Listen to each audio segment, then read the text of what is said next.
Hello and welcome to a new episode of Las Platicas. And we have some amazing guests today. Kristen, who do we have in studio or remotely today? Yes, Sarah. We are so excited. Welcome everyone back to Las Platicas, which, as you know, is a show hosted by Comadres y Comics Podcast, where we meet with creators, friends, to talk about upcoming projects, events, and all around awesome news with Latinx and women in the comic community. Today, like I said, we are so excited to have with us part of the creative team of a comic published by Kymera Press, Jen's personal favorite, Dragons by the Yard. Our very own Jen, as I said, introduced both Sarah and I to this comic after purchasing it at the Long Beach Comics Expo. She forced us to read I did. because of her own personal love for dragons. She is just like all she had to do was see that cover and she was sold. So she purchased issues 1 and 2, and then the overall amazingness of the story and art has endeared us all to the comic. So with us today is Kelly Swails, who is the awesome creative writer behind this comic, and Kata Kane, who is the art director at Kymera for this book, and then our returning guest, Debbie Lynn Smith, who we first met when we talked all about our other Mary Shelley, our other favorite, Mary Shelley Presents, and she is editor and founder of Kymera Press. So welcome everyone to Comadres y Comics Las Platicas. Thank you for being here. Yay! Thank you. Thank you for having us. Yeah.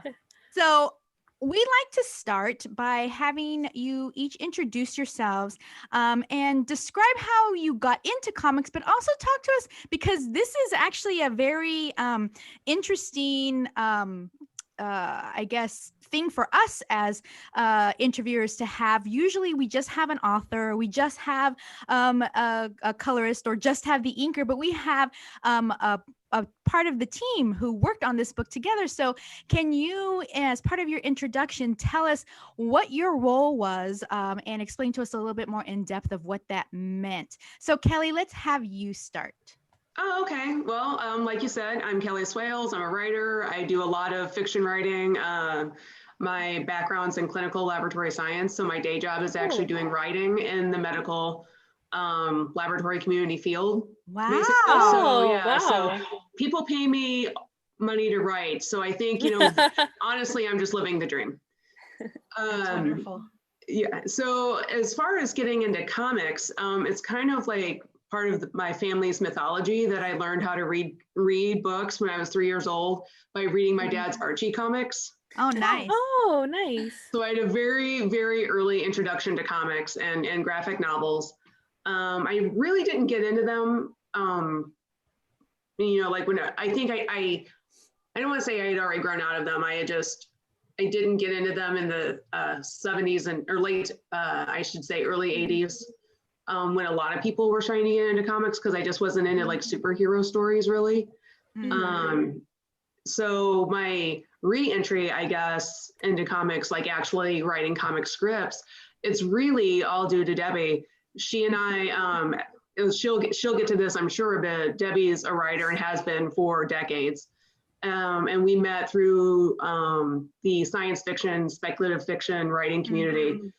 We've been the writing group is now defunct, but we were in a writing group for years, probably starting 15 years ago at least. Oh, wow. We've attended writing workshops together. I actually critiqued her the Dragons by the Yard story, which she had written. I was actually just looking in my archives. I think you wrote that story in like 2005 or something, Debbie. Oh, wow. That's awesome. And so I had helped, critique the original short story. So the story itself, the beginnings of it, did not come like from my head. That is all Debbie's brainchild. Mm-hmm. Wow. It wasn't until she started the comics company, and I think it was her husband's idea to say, hey, maybe why don't you adapt your short story to a comic? And she's like, yeah, that's not a bad idea, but I've already got, you know, I've already got my other title I'm working on. I need to find someone else to write this. And she asked me, which was just such a complete honor because I know how important the story was to her. And just to have that confidence, to know that she had the confidence in me that I wouldn't screw it up was really, really pretty special. So that's my now professional entry into comics. It's only just because Debbie trusted me to adapt her work.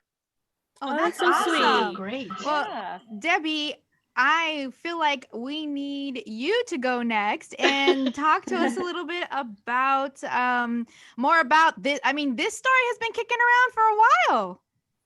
Yeah, and you know, it's a story that I have read at various conventions, writing conventions, not comic conventions. And you know, they have where you read for like 2 minutes or whatever. And it has always gone over so big, and people have always remembered it. Even now, even today, people ask me about that story. But I was never able to sell it.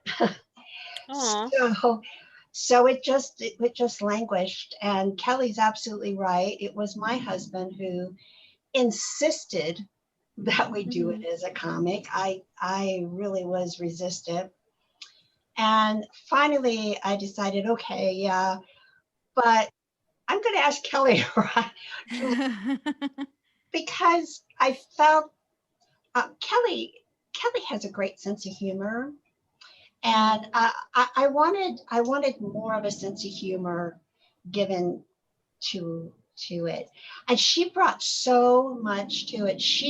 The character of May, the best friend, is all Kelly. It was not in the story at all. Yeah. Oh, really? Okay. I really like May too. She's a lot of fun. She's pretty awesome. Yeah, she just kind of rolls with the punches, but doesn't. She speaks her mind. Yeah. I love learning that because I can't picture the story without May in it. She's She's kind of integral. Yeah.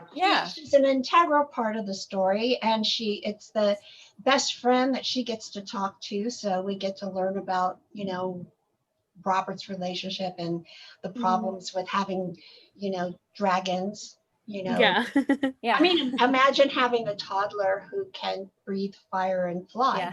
And that was actually, you're probably cringing. No. That's why I feel such a relation to Anna when she's so protective of her dragons. I'm like, yeah, she's like the mother of dragons, not to copy Game of Thrones, but she yeah.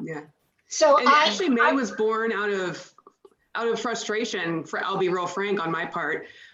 Because like I said, this is my first foray into really comic script writing, and like any form of writing, it takes you a little bit to get the form and really understand how this works on a functional writing level.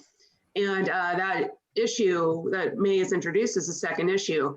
And you know, obviously I wanted to be faithful in my adaptation of Debbie's story. But there was like this part of the story, I'm like, this just is not working. I think we probably went through 5 different drafts. I was ready to throw in the towel. I'm like, you know, I was being very angsty and writerly. And she's like, no, just give it one more try. And I'm like, you know what?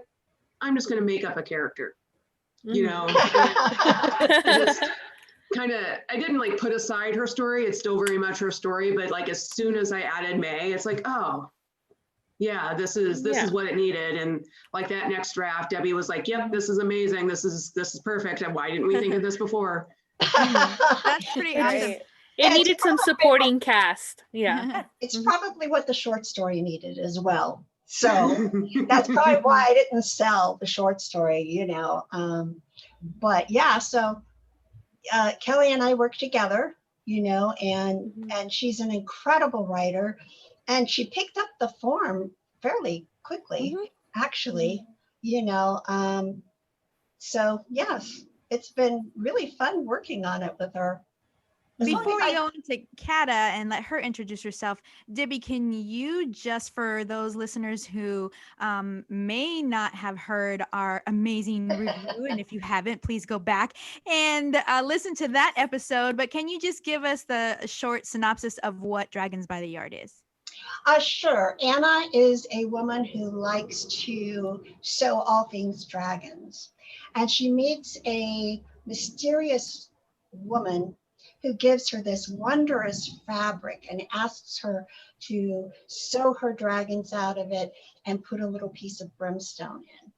And of course, Anna is happy to do that, but when she does it, she ends up with a lot more than she thought she would as the dragons come to life. Nice. That is awesome. Perfect pitch. Yes. So, Kata, we'll go ahead and let you introduce yourself. What was your role with the book, and then how did you get into the comic industry? I'm Kata Kane, and my role on the Dragons by the Yard team is as the art director. So I kind of oversee the art team, from pencils to inks to colors to letters. I also help communicate between our writers here, Debbie and Kelly, communicate their feedback and thoughts to the art team. Paola Armamino is our artist, and Lori Foster is our inker. Right now we have Liz Buenaventura, is it her last name? Mm-hmm. Yeah, on colors, and we've had a couple colorists, but she's our current colorist, and Saida Temafonte is the letterer. So I help manage the team and just kind of keep everything moving and give feedback where it's needed, communicate notes between everybody and help it be a finished product. Mm-hmm. So I hired Kata when I started getting sick, because I needed somebody. I was doing all of that, and I needed somebody else to do it. As she was listing off everything and everybody that she oversaw, I was like, wow, that's a lot. And it is. I mean, like, there's so many people that go into making a comic, if even being like a person who appreciates comics, if you take a minute to just look at all those names on any title. Somebody does the pencils, somebody does the inks, somebody does the colors, somebody does the letters, somebody wrote that, somebody edited it. So it's definitely, comics are a collaborative process. And so I think it's been really helpful. I've really appreciated having that role as somebody who can just help keep that communication flowing and keep the wheels turning and help churn out that finished product. Yeah, Paula has also done some covers. Yeah, I've done some cover art too. Issues, I think it's issues 4 and 5, and I'm working on issue 6 now. So yeah. Oh, that's very nice. Yeah. I was gonna say is like, and it's also something that I think a lot of comics people don't realize is that someone has to put all the formatting together, and I'm guessing that's what you do as well. Is just so I actually don't format the books, but you're totally right that somebody does have to format those books, and I believe Paul is our formatter. So Paul is the only male working. Yes, the sole, because he's free.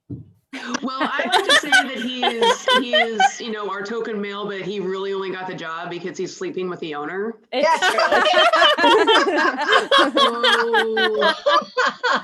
But it's great that he does that stuff. He does that formatting stuff. He also does a bit of the graphic design in the books too, like lays out stuff. As does Kata.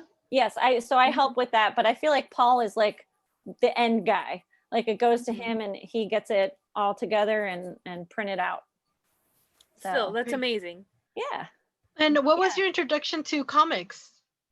I have liked comics since elementary school. I loved like the Sunday newspaper comics. I would trace them. I would try to draw my own. I used to draw in my notebooks. The first comic I ever drew was trying to be like a Sunday funnies kind of comic, and I called it Friends. And this was actually before Friends was a TV show. So I don't know if they, stole a child's idea, but it's fine. But that was my I feel like Sunday funnies. And then in middle school is when I discovered manga and anime, and that just like blew my mind. I always liked the superhero comics, but like getting into manga is what really made me appreciate like visual storytelling. So my love of comics is long and throughout most of my life, but getting into the comics industry, I published a webcomic, and I started doing that in high school, which was a while ago, for the first time doing a webcomic online. And then in 2012, I rebooted it and tried to actually get it printed. And now there are things like Kickstarter that make that possible. So I've been able to self-publish my own comic series. And from there, a couple of publishers have found me, and I've worked on stuff. I've gotten to be art director here at Kymera since 2017. And I've worked as an artist on a couple of original graphic novels, GFF's Ghost Friends Forever, and Anna and the Cosmic Race are two titles that I've worked on in the last couple of years. But mostly I work on my webcomic Alter Girl. So that's amazing. Awesome. Yeah. So we've already touched a little bit upon what it is that you guys do, but Kelly, can you please walk us through the development of the story, and when exactly, at what point do you like consult Debbie, and then Kata comes in, and how do you work with each of them to create Dragons by the Yard? Well, I have to say that especially since from the very beginning, and this is probably just indicative of our Debbie and my working relationship, just because we've known each other for so long, you know, and especially since I was adapting her story,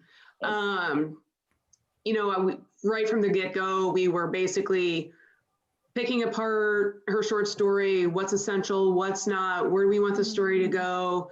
Okay, obviously the end of the story isn't actually the end of the story. That's more like the beginning of the story now. Like, where does it go from here, sort of thing. And so we had, very initially, we had a real brief overview of, you know, this is going to be 8 or 12 issues. Here's where the story is going to go. Here's what's happening.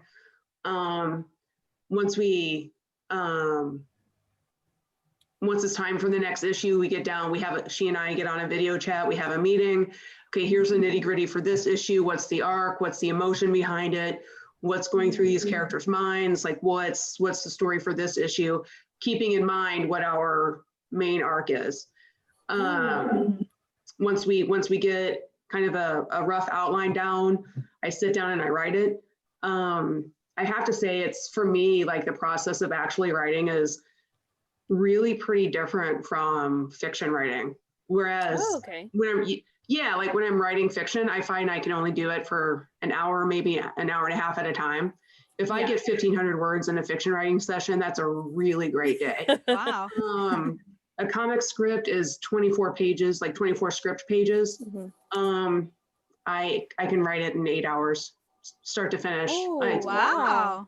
When I know I'm going to write, like, we've got the outline, it's done. I need to write a script. I carve out a Saturday. I don't make any other plans. I write from 9:30 in the morning till about 6 at night. Wow. And I finish a script, and then I sit on it for a couple weeks, and then I go back and look at it.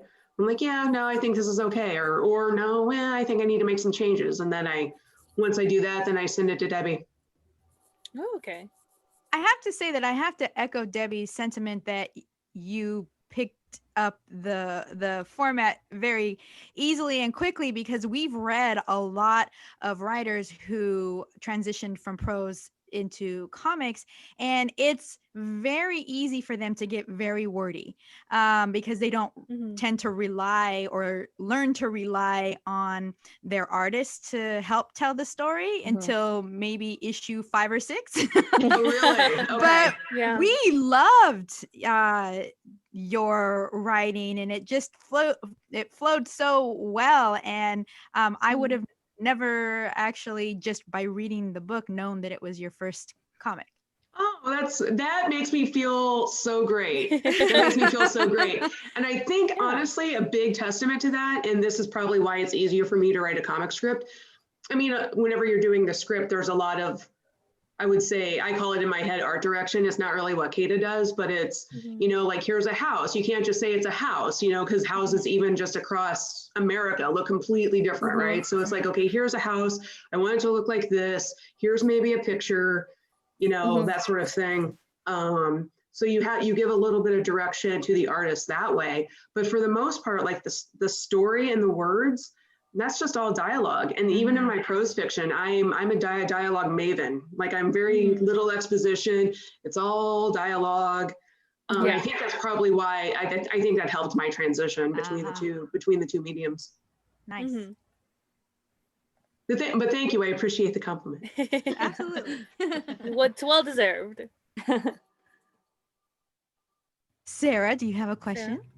Oh, I'm sorry. I thought Kata was. Oh. Okay. No, you're right. I'm sorry. That was my bad. As a woman with a voice in visual storytelling, what responsibilities, if any, do you feel when it comes to representation of marginalized groups? And we'll start with Kata. I think when we work on dragons, I feel like we particularly pay attention to visually drawing realistic and individual body types. Our artist, Paola, she draws everyone so beautifully in her style. Her artwork is gorgeous. And we have characters of varying heights, sizes, races, and that is just built in there. And it feels natural. Like it doesn't feel like a forced thing. Like it feels like natural to have these different characters and they don't feel cookie cutter. So, I mean, visual storytelling, I think also in the art, we also strive to avoid anything that is kind of like a superhero cliche, maybe like the pinup poses, the bent back body type things, which, you know, that's all well and good. But I do feel like we've had plenty of conversations, you know, Debbie and I talk about, you know, the art feedback a lot. And that's something that Paola avoids for sure. But if we even see like a hint of it, we're like, let's make sure, you know, we're sticking to this person's body type that we've established, or the, you know, this person's race that we've established. So I think we take a lot of care in that regard to the visual storytelling. Yeah, regarding that too, I was very impressed when I was reading it with how you got the Rose Bowl to look exactly how it looks, and most and a majority of the neighborhood that takes place in Pasadena. So I was very impressed with that. I was just like, are they from Los Angeles? Like, have they been to the Rose Bowl? Like, I gotta know. But it was done supremely well. And you got the vibe of Pasadena and just like SoCal very, very down very well. I actually posted pictures of that because Kelly isn't from here, but I've been to the Pasadena Rose Bowl many times, and I lived in Pasadena for a while. So yeah, actually Paul went through and got the pictures. He wanted to make sure it looked really, you know, authentic. So yeah, he went through. Got all okay, so I want to add something here, but first I want to ask what issue everyone's been through. Like, do we only have 4 issues out or 5? We only have 4 issues out. I think you guys have only seen 2. Is that correct? Yes. Okay, then my comment is null and void. Spoiler alert, not what about you, Kelly? What kind of responsibilities you as a writer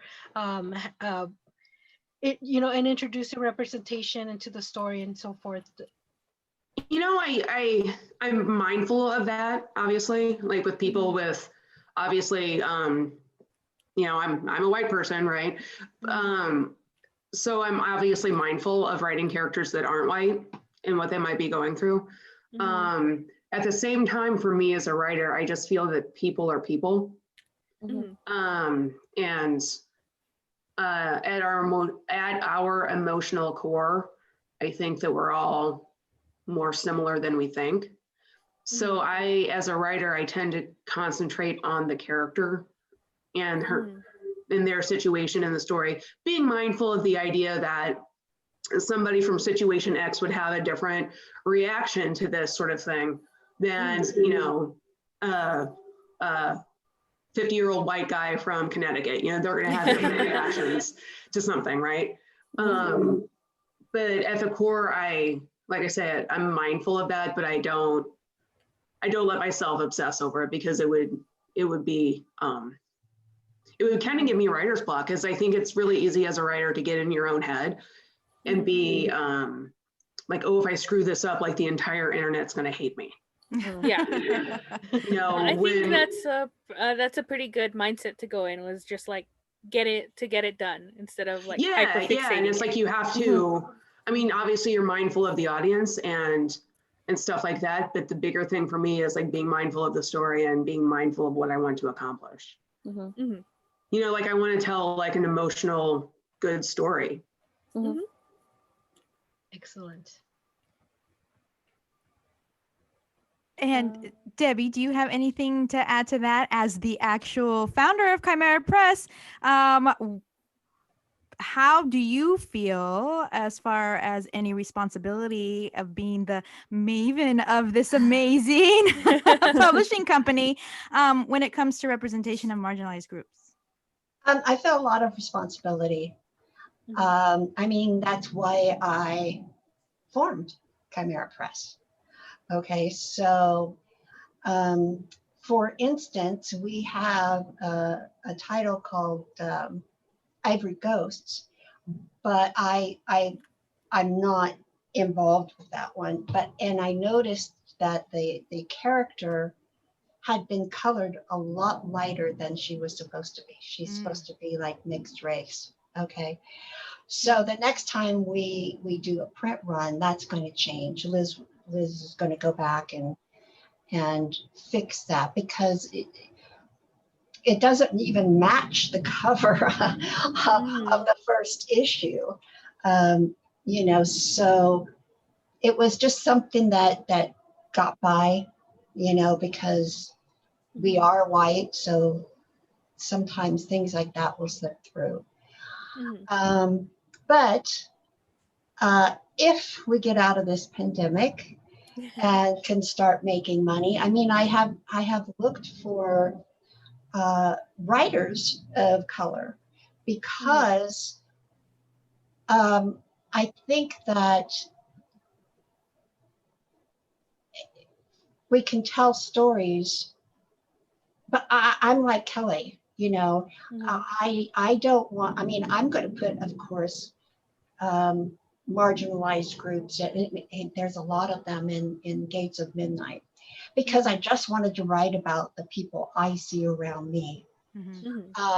So of course I'm going to write about it, but I would love to get some writers in here that have a different perspective, you know, that can us do other titles that have that different perspective.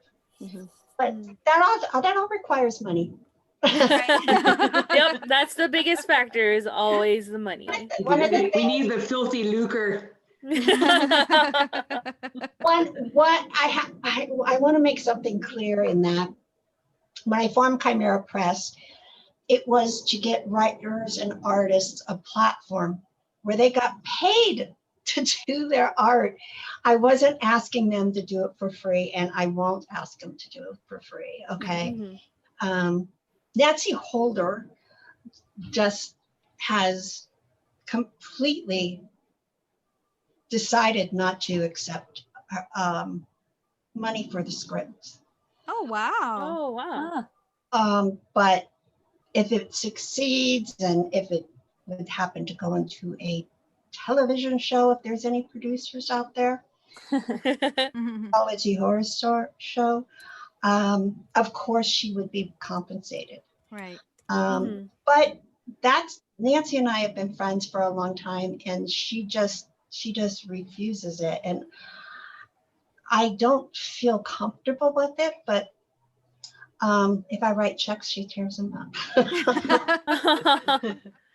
Well, let me just be the first of many to say that I would be all over that TV show.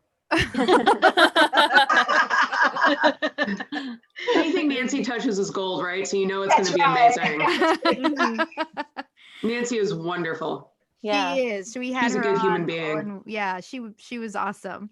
So Kata actually touched upon this briefly when it comes to the art and the way women sometimes are drawn. But with regards to women characters and storytelling about women, we do often see stereotypes and tired tropes utilized in mainstream media and entertainment. So how do you each combat those in your own work? Kata, we'll start with you.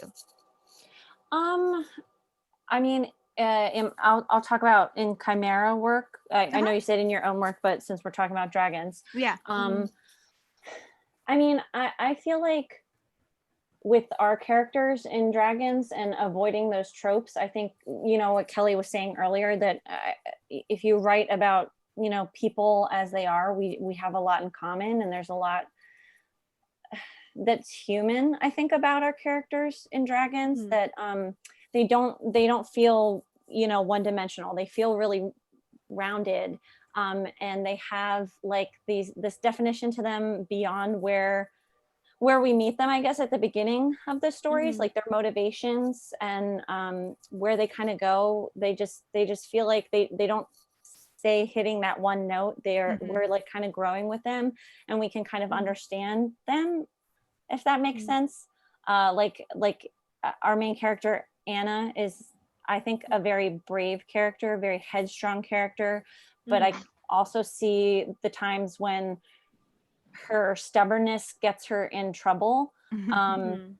Like her unconditional love for these dragons might not be a good thing. Might not work out. Yeah. But the fact that she has it, and that it's something that really defines her, I think, is what makes her a great character. And we see, like, when she has like the moments of fear and worry, like for her babies, for her dragons, it feels really genuine.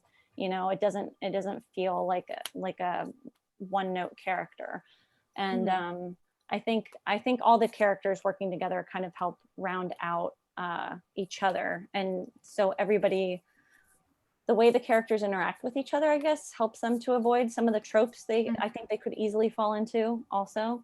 So that's my take on it. Getting to, you know, read the script, and because I always see the script, it's done, you know, and it's Kelly have done it, and it gets passed on to the team.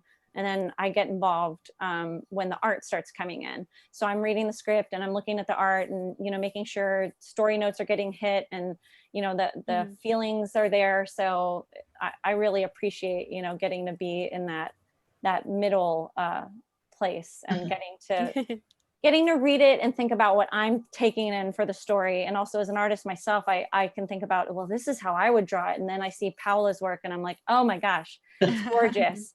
And I would have never even thought of it. And it's so amazing. Yeah. We just all die for Paola's work. I know. Even now, like after having seen several issues, like based on my scripts or whatever, every time I see a new page or whatever, I'm like, where does she come up with this stuff? I don't understand. This is amazing. Like, I think I have it in my head, like, oh, Paola's Paola's not going to do that. It's just phenomenal what she does. Yeah. So I think we have a really great, like, the Dragon's Dream Team. Like, I really feel like the writing is so solid, and the way it gets translated visually by Paola, it's just amazing. So yeah. Can I tell Lori's story? Sure. Okay. Yeah. Sure. Lori was supposed to join us tonight, but she's feeling ill. Lori came to us as an inker on Pet Noir, which was our second title that we ever did. And she was fairly new. You know, she didn't have all that much experience. She had a little bit of experience, but, you know, a lot of our artists like Amelia Wu, Liz Buenaventura, Sandra Molina, who was the original colorist on Dragons, who's now gone to art directing. And some of the others work for the big company, Seda, the letterer. She works for DC, Marvel, Dynamite, IDW. I mean, all of these people do. Well, Lori didn't. She's had a little bit of experience, and she has gotten so good. We use her on every single issue of everything we do. Oh, wow. Yeah. And Ivory Ghosts is very realistic, and it has elephants and it has jungle and it has all this stuff, and it really challenges her, and she loves it, and she's just grown so much as an artist. So I really want to give kudos to Lori. Yeah, Lori is such an integral part of the team, and she is so efficient and reliable to the core. Like, I feel like she's a part of the process I never have to worry about. Like, it's just, I know it's going to be done. It's great. true. Yeah. She's great. That's awesome. Kelly, did you have anything that you wanted to add about how you combat stereotypes and tired tropes when it comes to women characters and storytelling? Yeah, I think, well, my beginning answer to that is as a rookie writer and as a new writer, you always hit all of those tropes because when you first start out, you're copying and you're not really you haven't really found your voice yet. So you're copying things, and a lot of fiction, especially science fiction and fantasy, when you go kind of like do a deep dive into the archives, a lot of that was written by men. Yes. You know, and I don't want to be like men can't write women, but I don't think that's necessarily true. I just think that a lot of authors see their characters as set pieces for the story they want to tell, rather than seeing their characters as their story. Yeah. So if you have a character that's a set piece, then that's how they become a piece of furniture. Whether or not that character is a man or a woman, you know. And whenever you have a piece of furniture, you give them the simplest clothing and the simplest of motivations, and you set them there, and they look nice, and that's what they do. And that's how you get these wooden tropes. That's how you get these stereotypes. That's how you get women that get fridged. You know, that sort of thing. When you, as the writer, begin to think of all of your characters, even like tertiary characters, as real people, right? That's how you stop that. You can put real characters into a stereotypical situation and get a non-stereotypical result. So I guess that's my biggest advice for creators who are like, how do I stop making women stereotypical? Well, stop thinking of women as furniture. Yeah. And write them as people. You know, because we're just people. We're just people. You know, like I was about to get really blue.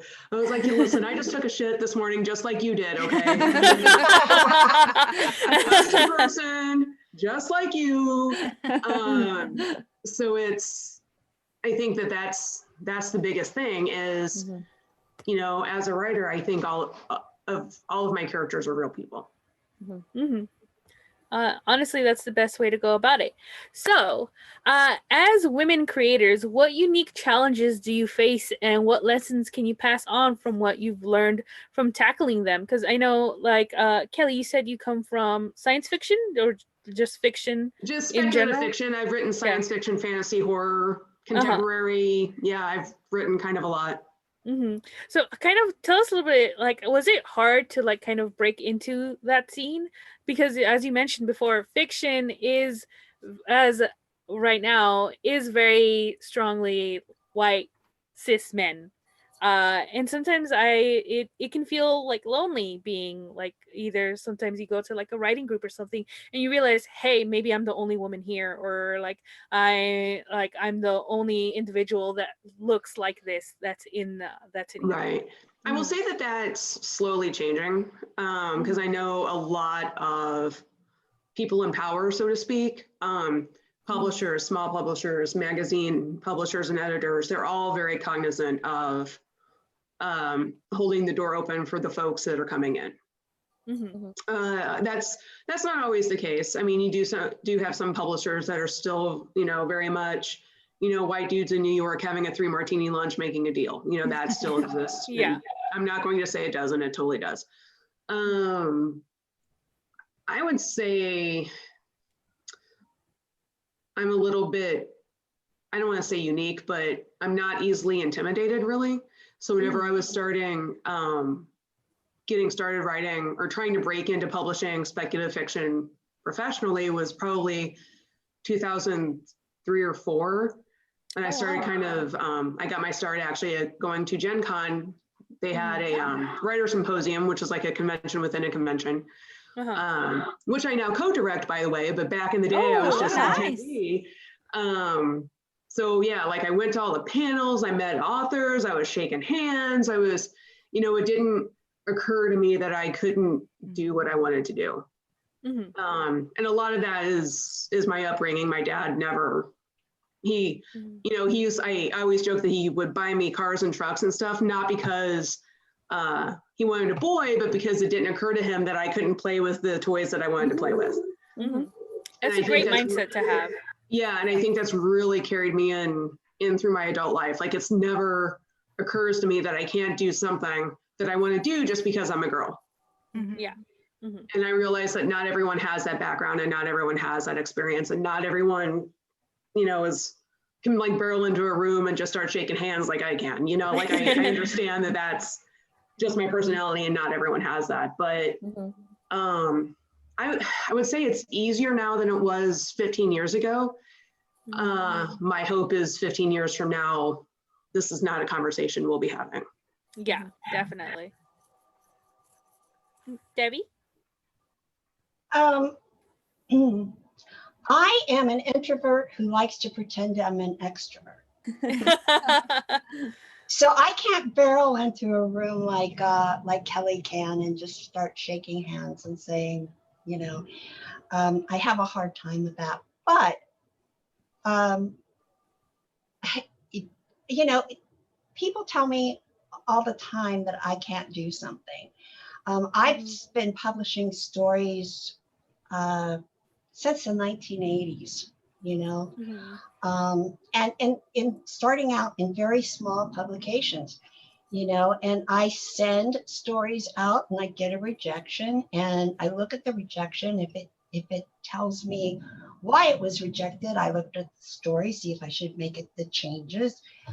And then I send it out again.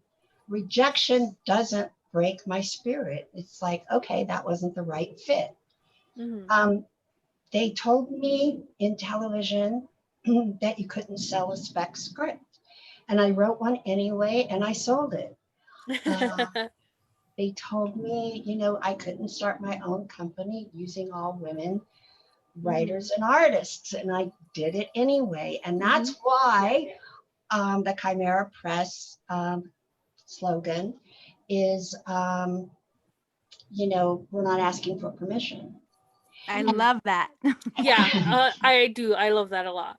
And I think that more women need to really adopt that, because I think women a lot of times wait to be invited. They wait to be discovered, and you can't. You have got to put yourself out there. All the men do. They put their stuff out there. So I think I was saying last when we did the other interview, I was saying that I used to tell people I knew a writer's program and then went to the writer's store and learned it so I could get the job. yeah, men do that kind of thing all the time. They say that, they, oh, sure, I know how to do that. How to cook, so, Yeah. so that's what I did. But I went and learned it before I started the job, and everything was fine. So I think we just need women to put themselves out there more, to send their stories out. I can't tell you how many people I've talked to who are writers who have a bunch of stories and have never sent one out because they're afraid. Yeah. Yeah. You I know that feeling. Yeah. Well, stop it. My answer to that is, it's like, oh, What is like, the well, worst what are that you could afraid happen? of? Okay, what you're afraid of is that you're going to get rejected. And my answer to that is, you are absolutely 100% going to get rejected. This story is going to be rejected 30 times. You just gotta, like, a long time ago, I just divorced my ego completely from it. Like, once I send a story out, it's out there. That's right. It's out there in the world. I love the Stephen King story. He was writing Carrie, and he just decided it was terrible and threw it in the trash, and his wife took it out. Yeah. And said, "This, you should really finish this." And I mean, look at Stephen King. Yeah. So, No, definitely. He would never be Stephen King if he hadn't, sent his Listen to his wife. If it hadn't listened to his wife. Listen to his wife, correct. That's the real answer there. He's talented and all, but really, let's be serious. He listened to Tabitha. Right. Kata, would you like to add anything?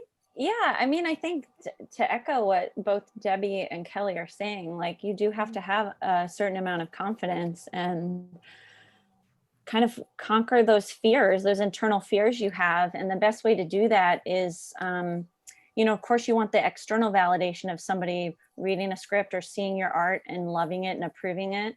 But you're right. You're going to get more rejection. You can learn from that failure. And if you can give yourself that internal validation, that is what is going to push you forward. If you just pick yourself back up and say, like, I know what I'm doing is what I love, and I believe in it, and I'm going to keep trying. And there's a vulnerability in that for sure. But I think, what makes anything work well is having open and honest communication. I think that's what makes our Dragons team work really well. Being collaborative. I think as women, a lot of us have the capability to listen, and we've been pretty good listeners for most of our lives. And what we need to start getting better at is talking and realizing that our voices are valid and deserve to be heard, and not, being afraid to say what we want to say, even if it means we got rejected, Absolutely. Because obviously we can find people, we can find community. We're all sitting here on Zoom tonight because of because we all said, I like comics. I like comics. So, yeah. I've never written a comic before. I can totally do that. Yes. Well, I just want to say one thing. I just had this writer thing on Zoom, and one of the things that came out of it is that every failure is a step towards success. Ooh, that's really great. I love that. Yeah. What's the saying? It's the master has failed more than the beginner has tried. That's right. Oh, Yeah. Okay. that is really great. That's really great advice, guys. We'd love for each of you to share your favorite aspect on working on this project. And we'll start with Kata. Favorite aspect of working on the project. I feel like I might be repeating myself, but I really love being like the go-between with the words and the art. And I love seeing new pages from Paola. Like, every time, we get to see Kelly's words brought to life. Comics is visual storytelling. And I just think it's so amazing to take that written word and just bring it to life through the art. So, we kind of talked about this before, but I love seeing new pages from her. And Lori is reliable to the core, seeing those inks get put on the pencils and making it look so beautiful. seeing the finished product is wonderful. And I'm really appreciative too that I've gotten to do cover art too. So, you know, as an artist myself, I love my art director role, but it's really great when I get to put a little bit of my art in there too and be a part of the team in that way. So I definitely love that. Yeah. Awesome. I want to mention Liz here. She wasn't able to make it tonight. She is from the Philippines. Pale is from Italy. Anyway, she is new to our team. Sandra Molina was our original artist, and she just happened to come in on issues 5 and 6, and issue 4 takes us to the end of the short story. Okay, so issues 5 and 6 are a whole different kind of feel, basically. Would you agree with that, Kelly? Yeah, a little bit. Yeah, it's definitely the beginning of a new arc. Yes, and so having Liz come in and bring her own special touch to the color has been a really interesting thing to see happen. And I really like it because I can't tell you why, but we've left, you know, this world and gone into another world. So it's a demarcation, kind of, and so Liz was really great to agree to do this. She's always busy, and she does Ivory Ghosts as well. So it'll be interesting to see how the fans react to the new comic. We've gotten to see a couple of her pages, and I agree with Debbie that it's nice that she's really receptive to feedback and keeping that continuity of, you know, kind of what we've established, but taking it in her own direction, as you know, the characters kind of go in a new direction too. So Excellent. That sounds amazing. What about you, Kelly? What is your favorite aspect? I have to say, you know, for me, I enjoy the entire process. I really like, you know, workshopping the ideas with Debbie and getting an outline and stuff. But the absolute favorite part of the process for me is actually sitting down to write the script. And I have to say, it's the same thing for me, whether I'm writing prose or whether I'm writing like ghostwriting, something for my boss at work, or writing anything. I sit down at the blank page and I'm obviously convinced that I've forgotten completely how to write and I'm not going to be able to do this. All those other times were a fluke. This is the time where I'm like, wow, I don't know that I can actually do this. And every single script I've written, I get to about, I see the outline and I get to about page 6. I'm like, there's no way I'm getting 24 pages out of this. There's no way. And then I get to the end, and then by about page 20, and I'm like, shit, there's no way I'm going to fit all of this into 24 pages. And somehow, miraculously, it comes out as 24 pages, and it's like, oh, look, this ended how it was supposed to end and where I wanted to end, and it's like I planned it. Yeah. Just, you know, my process with Debbie is like, we come up with a pretty solid outline before I sit down to write, but a lot of it for me is still discovery. Like I know the emotional points I want to hit. I know like where the story begins for the issue and where it ends, but a lot of it is still discovery. Like, how do we get to point A and B? How do we hit those emotional notes? How do we telegraph this to the reader without hitting them over the head? Or do we want to hit them over the head with this? You know, there's very much like a nuanced craft to it, I think, that I very much enjoy, like the actually sitting down and writing the script. Excellent. I love that. Thank you so much for sharing that. Did you want to add anything else, Debbie? I love working with Kelly, and she's kind of being modest here. We talk a lot about, you know, the stories and where the stories are going, but like we don't beat out an outline. She just takes what we talked about and kind of puts it in an outline. And then if it doesn't work, you know, she goes off and she'll make whatever it is work. So I just want to give her kudos. Thanks, Debbie. All right. So, what is the future of Dragons by the Yard? There is a reason we are doing this interview. And it is actually because of the Kickstarter. So, can you tell us a little bit more about the Kickstarter and when it's going to happen? Yes, we are looking at doing the Kickstarter probably mid-February. It might be a little bit earlier than that. It's for issues 5 and 6. As you've heard, we actually have the artwork almost, let's see, we don't have the color done yet on 5. We're almost there. We're like, as of tonight, we're almost there, Debbie. Okay. Yeah. She's on top of it. She's right. Yeah. She's the art director. You heard it here. Yeah. Live news. And Paola has finished, has she not? Yeah. Issue number 6.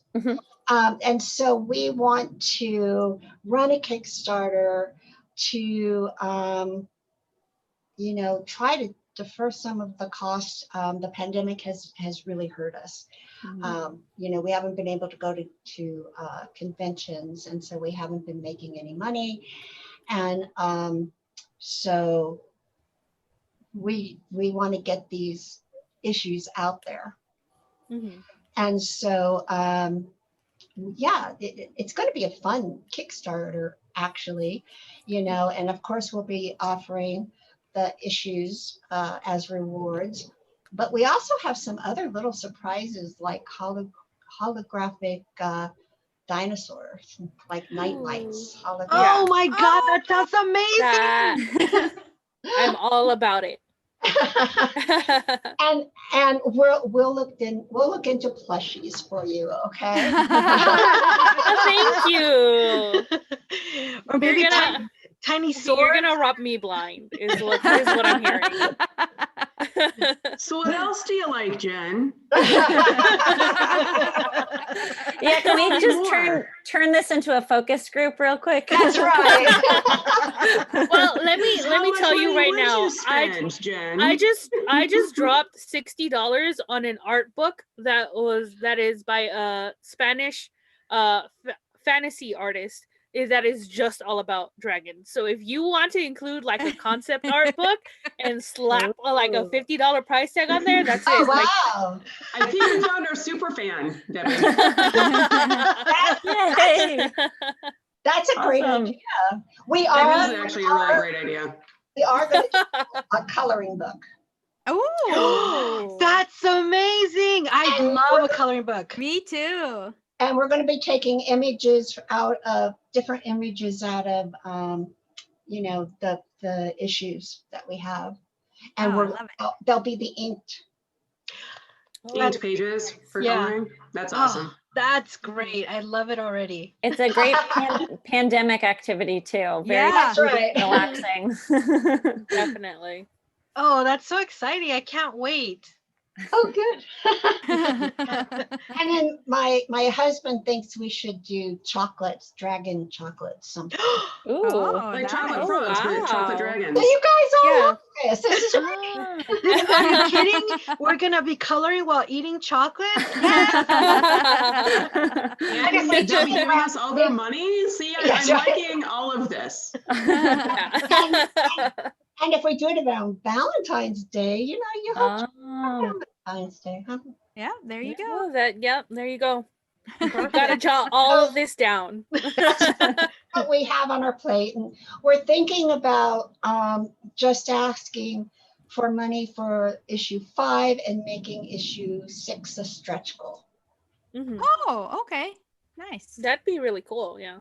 Oh, that'd make me nervous, but I'm sure you're gonna reach it. Like, I want to know what happened. All your friends come to our Yeah, definitely. We will be your biggest promoters. Thank you. So we would love, I know I personally would love to talk with you all night. But I know some of you are on the East Coast and are ahead of us, and it's getting a little bit late. So I'd love to let you all have the opportunity to share where our listeners can find your work and support your own endeavors in the future. What's your social media, your online presence, your website? So Kata, we'll start with you. Sure. You can follow me on Twitter at Kata_Kane, KATAKNE, for Twitter. And on Instagram, I'm at Robokiss. I post my art and pictures of my family there. And if you want to follow any of the comics that I do, my webcomic Alter Girl, you can find it on Webtoons, but I also put it on my website, alter-girl.com, alter-girl.com, or support me on Patreon and become a patron and get early access to all my art. So yeah, patreon.com/Kata Kane, KATAKANE. Thank you. Excellent. Nice. And Kelly, how about you? Go to my website, kellyswails.com. Yeah, I'll be real frank. My website's pretty bare bones. Most of my online presence is probably on Facebook.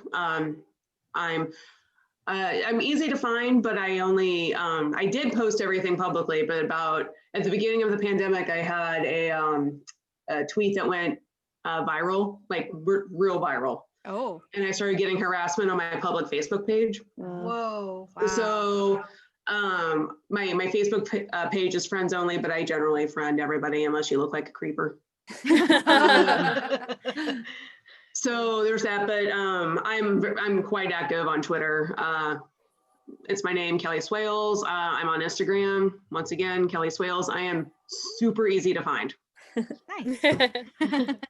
Kelly has 2 novels out that have been published. Oh, yes, I do. Sorry, I feel to mention that. I've got a lot of short story work out there. I'm in various anthologies. If you go to Amazon and search for Kelly Swails, you'll find all the anthologies I've been in by major publishers and indie presses, everything in between.